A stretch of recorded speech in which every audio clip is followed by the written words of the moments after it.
자녀가 되는 권세. 자녀가 되는 권세는 부모로부터 태어나야 지니게 됩니다. 선천적이고 태생적입니다. 제가 예루살렘 그리고 이스라엘에 학생들과 한번 다녀왔을 때 그런 말을 들은 적이 있습니다. 누가 이스라엘 백성 중에 가장 지혜로웠는가? 누가 가장 용맹스러웠는가? 우린 다윗, 솔로몬 또 이렇게 열거하고 또 사무엘 또 엘리야 생각하기 쉬운데 거기 있는 사람들 그렇게 이야기하더라고요. 여로보암이다 이렇게 이야기하더라고요. 여로보암이 그렇게 뛰어났고 성경에도 보면 큰 용사였고 부지런했고 젊을 때 벌써 요셉 족속의 대표가 되어서 그 당시에 다윗성을 다시 수축할 때 그것을 지도했어요. 아주 젊을 때 이 여로보암이 그런 일을 했고 또 대중적인 인기가 대단했어요. 그래서 사실상 이 솔로몬 이후에 다 변변찮다 이 말이에요. 르호보암도 변변찮고 생각도 온전치 못하고 르호보암은 지혜가 없거든요. 솔로몬의 아들이지만 그러니까 이 여로보암이 대중적 인기를 많이 누렸습니다. 그러나 여로보암에게는 결정적으로 르호보암이 가지고 있었던 한 가지를 가지지 못했어요.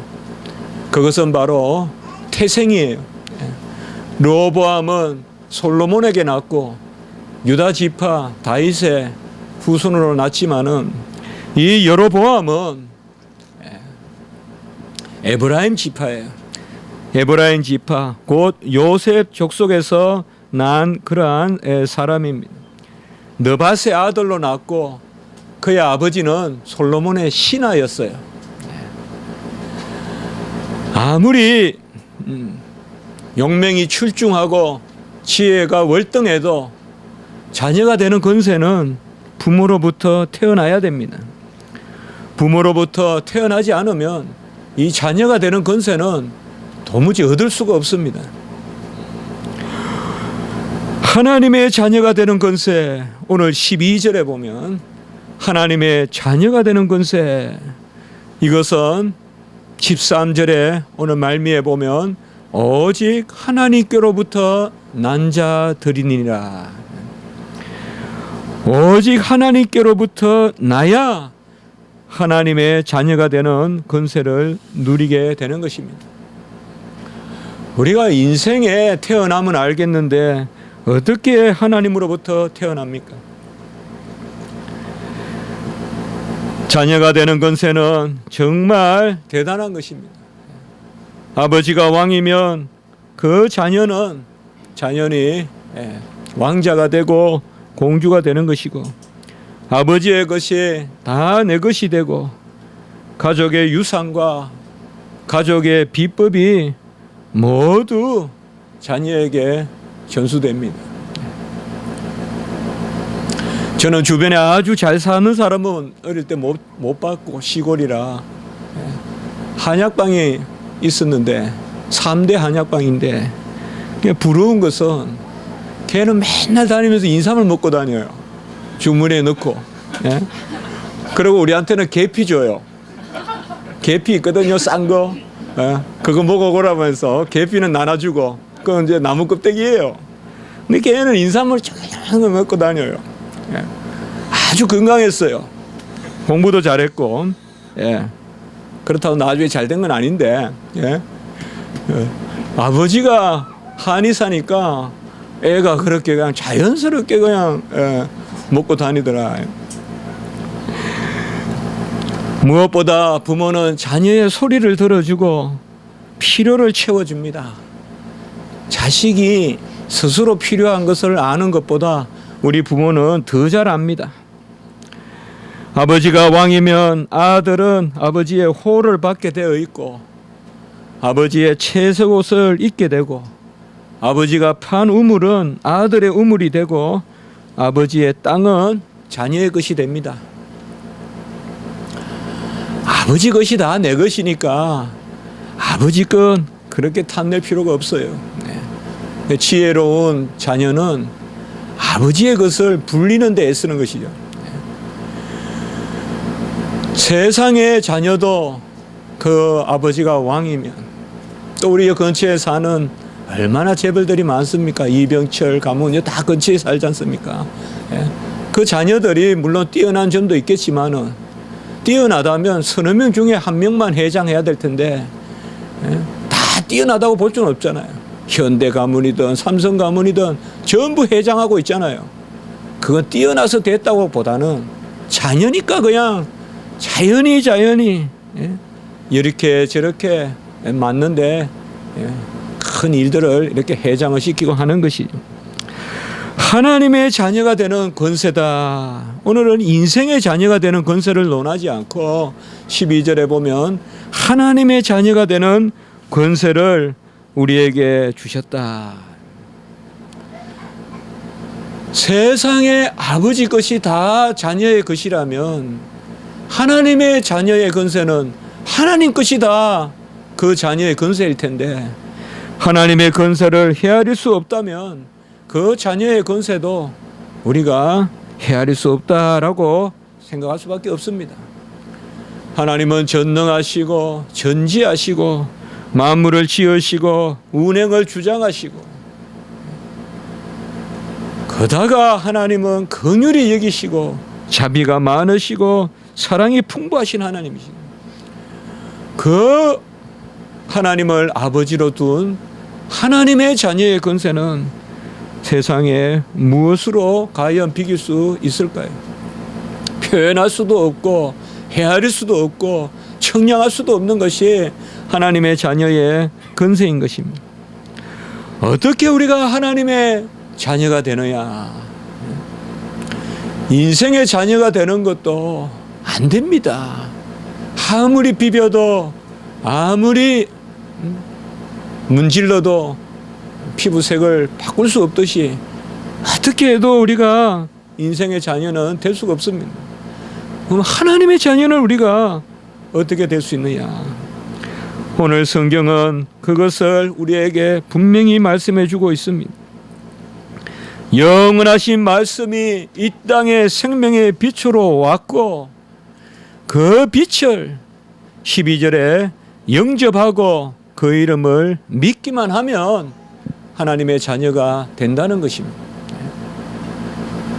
하나님의 자녀가 되는 것은 영접하는 것, 곧 그 이름을 믿는 것이다 라고 이렇게 말했습니다. 그러면 하나님의 자녀가 되는 권세를 주시겠다. 오늘 12절에 보면 주어가 빠져 있는 듯 하지만은 주어는 우리가 6절까지 거슬러 올라가서 하나님으로 보면 돼요. 예수님이라고 봐도 되지만은 하나님이 주신다. 하나님의 자녀가 되는 권세는 하나님의 보내신 아들을 영접하고 그 빛을 영접하고 그 빛을 믿기만 하면 자녀가 되는 권세를 주신다라고 이렇게 말씀하고 있습니다. 여기에 영접한다는 단어는 헬라어로 람바노라고 하는데요. 두 가지 의미가 있습니다. 받아들인다는 의미도 있고 낚아챈다는 의미도 있어요. 낚아챈다는 의미로 보면 좀 더 와닿아요. 빛이 싹 지나가는데 딱 낚아채는 거예요. 딱 태양이 떠 있는데 창문을 여는 거예요. 그게 영접이에요. 낚아채는 거. 저는 매일 비유가 시골 비유밖에 들 게 없는데 장마철에 호박이 둥둥 떠내려가면 딱 낚아채는 거예요. 그럼 내 것이에요, 그게. 그게 바로 영접하는 것이다. 여리고를 떠나서 예루살렘으로 이제 죽음의 길을 가시는 그 예수님을 보이지도 않는 맹인들이 다윗의 아들이여 하면서 발을 내디디면서 말이죠. 맹인들이 보이지도 않는데 그게 낚아채는 거예요. 이제 못 낚아채면 예수님은 예루살렘으로 이제 들어가시기 때문에 여리고를 지나서 여리고 땅을 지나는 그 여리고의 땅의 끝에 맹인들이니까 도시의 중심부에도 살지 못하고 변두리에 모여서 사는데 그 지방으로 우리 주님이 지나가시니까 보이지도 않은데 그냥 다윗의 자손이여 눈을 뜨게 해달라고 그냥 발을 내디디면서 외치니까 그게 낚아채는 거예요. 키가 작은 삭개오가 지나가는 예수님을 뽕나무 위에 올라가서 낚아채는 거예요. 그게 영접이에요. 바로 영접하는 자, 그 이름을 믿는 자는 바로 하나님의 자녀가 되는 권세를 주셨다 이 말이에요. 부여하셨다 이 말이에요. 아무리 애써도 안 돼요. 하나님이 주셔야 돼요. 하나님이 우리에게 부여하셔야 하나님의 자녀가 되는 그 권세를 우리가 누리게 되는 것입니다. 바로 하나님의 자녀가 되는 권세, 그것은 예수 그리스도의 이름을 믿는 자들, 영접하는 것은 다른 것이 아니라 오늘 12절 전반부에 예수 그리스도의 이름을 믿는 자들, 예수 그리스도의 이름을 믿는다는 것은 크게 두 가지 이름을 믿는다는 거예요. 첫 번째 같이 합니다. 그분은 하나님의 아들이시다. 두 번째 같이 합니다. 그분은 사람의 아들이시다. 바로 하나님의 아들. 우리 옛날 선배님들은, 우리 선조님들은 그 말을 신자다 이런 표현도 써봤어요. 하나님 신자 해가지고 예수님은 신자요. 그리고 사람의 아들. 이때 믿을 신자 아니에요. 하나님 신자, 하나님의 아들. 그리고 예수님은 인자요. 예수님은 사람의 아들이라는 것이죠. 그가 영원하신 하나님의 아들이셔서 그가 하나님을 자기의 친아버지라고 하시고 자기를 하나님과 동등되게 여기셨다. 요한복음 5장 18절에 나오는 말씀이에요. 우리 예수님을 하나님을 친아버지라 여기고, 그러니까 우리 예수님은 하나님의 아들이시고 아버지와 동등됨으로 여겼더라. 아버지와 나는 하나이니다. 요한복음 10장 30절에도 나오잖아요. 바로 이 땅에 오신 예수님은 하나님의 아들로서, 성자로서 성부와 한 분이신 분이고, 이 먼저 하나님의 아들이란 이름을 믿어야 돼요. 그리고 그분이 이 땅에 우리를 위하여 오시고 우리를 위하여 자기 자신을 주시기 위하여 오시는 사람의 아들이다 이 말이에요. 인자라는 것을 믿어야 돼요. 그 하나님의 아들이 사람의 아들로 오셨다 이 말이에요.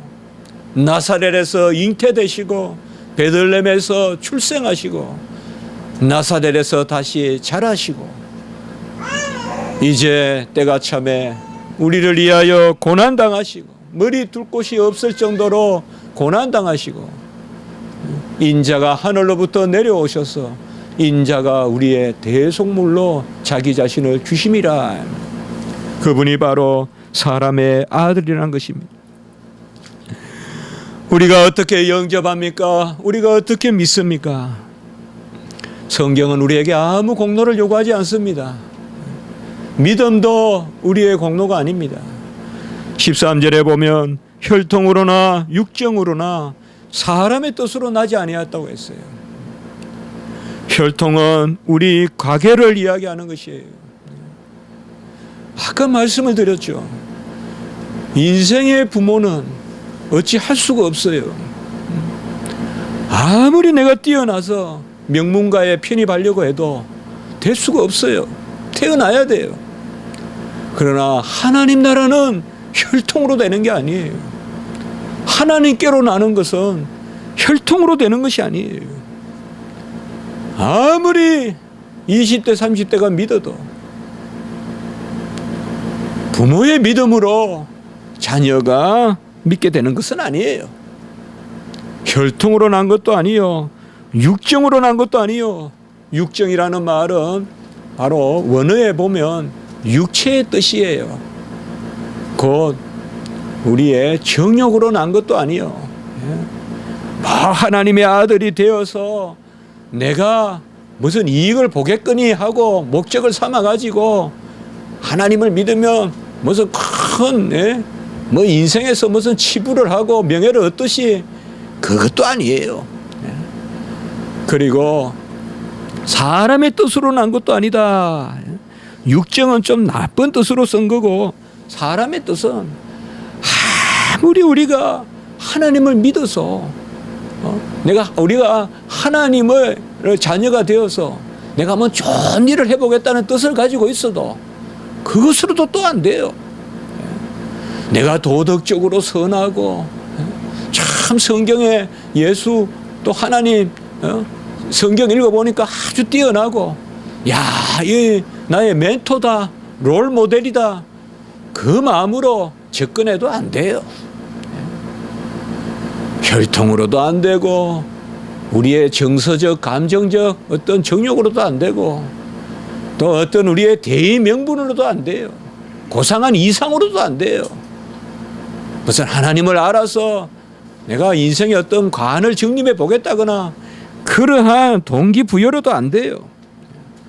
오직 하나님께로부터 난 자들이니라. 다시 돌아왔어요. 13절의 말에 한 바퀴간 돌아왔어요. 하나님의 자녀는 하나님께로부터 난 자들인데 하나님께로부터 나야 하나님의 자녀가 돼요. 다른 방법은 없어요. 어떻게 하나님께로부터 나느냐? 바로 오직 하나님께서 나게 하셔야 나는 것입니다. 이것이 바로 우리는 언약이라고 하는 것입니다. 영원전에 하나님께서 언약의 백성을 삼으셔서 택하셔서 자녀로 삼아야, 그래서 하나님께서 나게 해야 하나님께로부터 나고, 그 하나님의 자녀는 바로 하나님의 모든 것을 아들과 함께 누리게 된다는 것입니다. 요한복음 3장 16절 우리가 잘 아는 말씀이죠. 하나님이 세상을 이처럼 사랑하사 독생자를 주셨으니. 독생자는 누굽니까? 영원한 하나님의 아들이십니다. 아까 우리가 첫 번째 이름 하나님의 아들, 이게 바로 독생자입니다.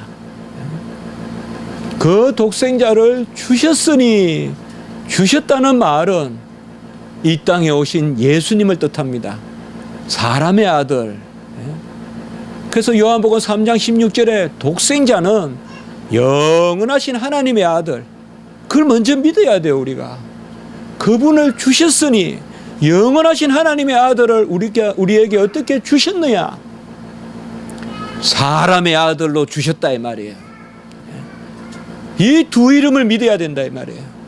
영원하신 하나님의 아들, 아버지 품속에서 독생하신 하나님의 아들.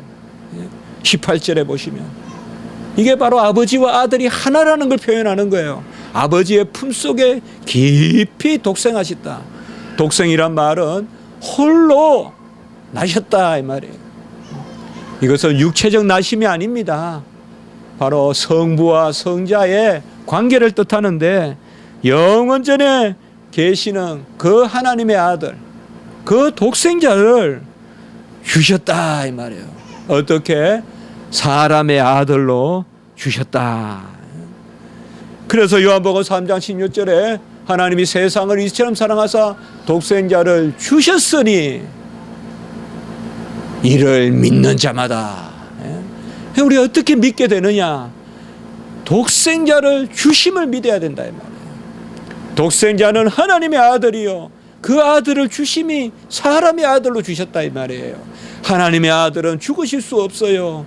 그분은 고난당하실 수 없어요. 하나님은 고난당하실 수 없어요. 그런데 그 하나님이 사람의 아들로 오셔서 우리와 같은 성경 가운데서, 연약한 가운데서 고난당하시고 모든 것을 순종하셔서 이제 그것을 믿는 자마다 멸망하지 않고 영생을 얻게 하려 하심이라. 하나님이 세상을 이처럼 사랑하사 독생자를 주셨으니, 하나님이 독생자를 주셨으니 오늘 12절에 보시면 영접하는 자 그 이름을 믿는 자들에게는 하나님의 자녀가 되는 권세를 주셨으니, 여기도 주셨으니가 나오죠. 그러니까 요한복음 3장 16절에 주셨으니와 오늘 말씀 12절에 하나님의 자녀가 되는 권세를 주셨으니, 이 주셨으니는 다 똑같은 단어예요. 완료형을 썼어요. 헬라어로 에도켄이라고 하는데요, 이미 주셨다 이 말이요. 다 이 주셨다는 말이 두 단어를 우리가 주목해 볼 필요가 있어요. 똑같은 단어예요. 같이 합시다. 독생자를 주셨으니 하나님의 자녀가 되는 권세를 주셨다. 이렇게 3장 16절과 요한복음 1장 12절을 같이 읽을 수 있어요. 여기서 세례 요한의 놀라운 선포를 볼 수가 있어요. 세례 요한은 예수님이 이 땅에 오셔서 십자가에서 자기 자신을 주실 것을 미리 과거형 완료형으로 선포해 버린 거예요. 하나님의 일은 미래형이 과거형이에요. 하나님은 세상 끝에서 이 순간을 되돌아보시기 때문에 우리의 앞을 향하여 암중모색하고 길을 알려달라 잠시 후도 모르지만은 하나님은 이미 영원하신 분이시기 때문에 하나님의 미래는 과거와 같거든요. 이미 다 이루신 것을 생각하면서 주셨으니라고 이렇게 말씀하신 것입니다. 하나님의 아들을 순종하는 자리에 세우셨습니다. 우리 인생이 순종했으면 우리가 아들이 되었을 것입니다. 그러나 우리가 불순종해서, 아담이 불순종해서 모든 인류가 이제 어찌할 수 없으니까 하나님께서 아들을 주셨습니다. 종으로 주셨습니다. 아들은 종과 같이 낮아져야 아들입니다. 아들은 종과 같이 되어야 아들입니다. 칼빈은 진정한 자녀는 거지같이 기도하라라고 했어요. 좋은 뜻으로 했어요. 간절하게 기도해라. 정말 아들은 아버지를 정말 믿기 때문에 낮아지는 거예요. 정말 아버지를 믿으면 낮아져요. 낮아진다고요. 너무 믿고 확신하면 교만하지 않아요. 낮아져요. 모든 것이 아버지의 뜻에서 이루어지기 때문에, 모든 것이 아버지의 간섭하에, 주장하에, 권고하에 이루어지기 때문에 아들은 낮아지는 것입니다. 같이 합시다. 너는 내 아들이라. 오늘날 내가 너를 낳았도다. 시편 2편 7절은 이것은 예수님에 대해서 쓰는 말씀이에요. 그러나 이 말씀이 우리에게 해당하는 거예요. 너는 내 아들이라. 오늘날 내가 너를 낳았도다. 이게 하나님의 음성이에요. 이것도 완료 형태예요. 오늘날 내가 너를 낳았도다. 말씀이 육신이 되어서 우리 가운데 거하시는 이 14절이 바로 하나님의 아들, 사람의 아들을 뜻하는 것입니다. 말씀, 이것이 영원하신 하나님의 아들이잖아요. 오늘 1장 14절에 이 영원하신 하나님의 아들이 육신이 되셨다, 이 말씀입니다. 오늘 우리가 말씀을 통하여서 이 아들됨에 대해서 우리가 깊이 한번 생각해 보고자 하는 것입니다. 그분은 영원하신 하나님의 아들, 말씀, 로고스, 그분이 이제 육신이 되셨다. 사람의 아들이 되셨다. 우리 요한복음에는 보면 계속 이렇게 하나님의 아들이 사람의 아들이 되셨다. 바로 하나님의 아들, The Son of God, 그분이 사람의 아들이 되셨다. Son of Man, 바로 사람의 아들이 되셨다고 계속 증거하고 있습니다. 왜 그럴까요? 사람의 아들을 하나님의 아들로 삼기 위하여. 하나님의 아들이 사람의 아들이 되신 것은, 우리와 같은 사람의 아들이 되신 것은, 우리 사람의 아들을 하나님의 아들로 이끌어 가시기 위하여 그 하나님이 사람의 아들이 되신 것입니다. 그가 사람의 아들이 되셔서 우리 가운데 거하셨습니다. 임마누엘, 하나님의 아들이 우리와 함께 거하시는 영원하신 하나님의 아들이 사람으로 오셨습니다. 그래서 우리 가운데 거하셨습니다. 그는 죄가 없이 오셨습니다. 죄를 가지고는 순종할 수 없기 때문에 우리 인생의 연약함은 다 지녔으나 죄는 없으십니다. 죄 없는 연약한 가운데서 히브리서 5장 2절에 보면 자기도 연약에 휩싸여 있으시나, 우리 예수님도 연약에 휩싸여 있었다라고 이렇게 표현하고 있습니다. 그도 스스로 영광을 취하심이 아니요. 이 땅에 오신 예수 그리스도는 하나님의 아들이시거든요. 그분은 영원하신 하나님의 영광을 가지고 계시거든요. 그런데 그분이, 그 영광 가운데 계신 분이 사람으로 오셔서 그분은 스스로 영광을 취하심이 아니요. 아들도 이 땅에 오셔서는 사람으로서, 하나님으로서 예수 그리스도는 그저 그 영광 가운데 그대로 계시지만은, 오늘 보시면 뭐예요?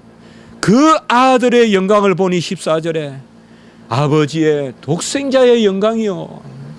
세례 요한이 이 땅에 오신 예수 그리스도, 그분은 보니까 연약함에 휩싸여 오셨어요.